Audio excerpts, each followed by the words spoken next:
Automatic habits. Okay, if you've ever heard of a book called Atomic Habits by James Clear, this is where this research really got popular for me. I read his book, and I will say definitely, if you haven't read it, read it. So what are habits? Habits are learned, whether it's unconsciously or consciously. We all have them, whether they're bad or good. I tell my wife, I don't have bad habits, I'm good at all habits. And the scientific research is really robust on automatic habits. So we actually spend 70% of our daily lives unconsciously or through automatic habits. The exact term is automaticity.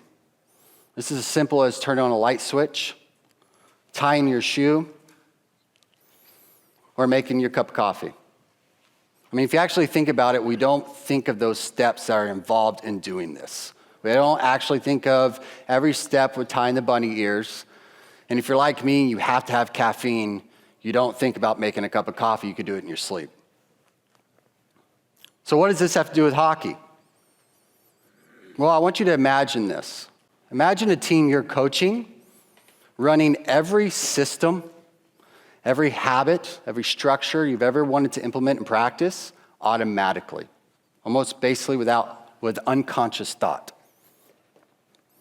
That would leave room for individual creativity to take over within the system or the structure you have taught as a coach. Is it possible? Yes. Through two key concepts, visualization and rep management.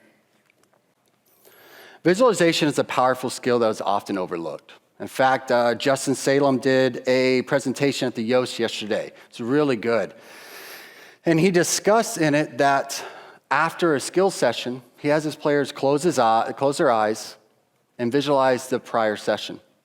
I think to quote him, he said it was kind of woo-hoo for some. But he was actually right. Visualization is very powerful. In fact, psychological research shows that mental rehearsal is extremely powerful. Everyone rehearses before we perform something, before we speak, before we go to sporting events, before we step on the ice or on the football field. Michael Phelps contributes all of his gold medals to mental rehearsal. Mental rehearsal primes the brain for physical activity. So there's brain imaging studies that indicate that blood flow in the brain reacts the same when you think about doing activity and when you physically do the activity. So again, what does this have to do with hockey? I apply this to film review. We do open eye visualization. So for my teams, I coach both high school and college. Every practice, we'll go 15 minutes before practice, maybe even 20. We'll go over film of NHL teams, NCAA teams, sometimes our own team.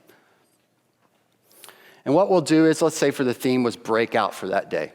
We'll go over a certain team's breakout, as long as it fits our structure. And I ask my players to visualize themselves in that moment. So visualize step by step what the team they're watching is doing. So if it's F1, F2, F3, D1, D2, or the goalie even, if he's involved in that particular breakout. We also study the pressure that the team is receiving. Because if you can mentally predict an event, it becomes nothing new, it becomes automatic.